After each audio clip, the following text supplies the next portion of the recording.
I get her thinking about something, and then I can't like not think about it. If that makes sense. So what's on your mind?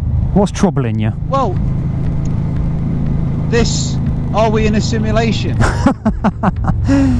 Well, I know you're laughing, but if you think about it, if you was to take your motorcycle, as awesome as it is, back 100 years, they'd be like mesmerised. They wouldn't believe that it was a vehicle. It was something futuristic. I can agree with that. Yeah.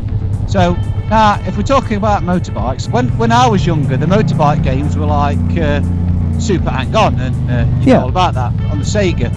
But I should imagine a motorcycle game on the old Xbox 5. Is it? Are we on or something like that?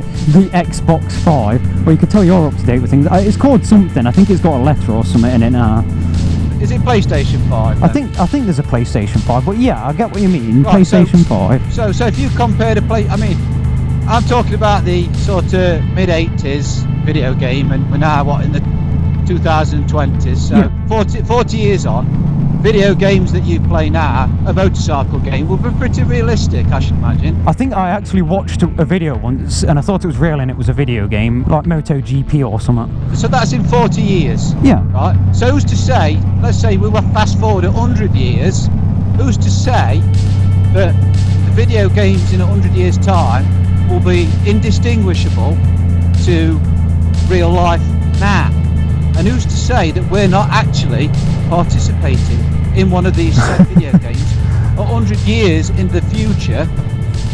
Do you know what I mean? Because you wouldn't know, would you? I don't think that's the case. Unless you woke up. And I think we're all asleep in pods.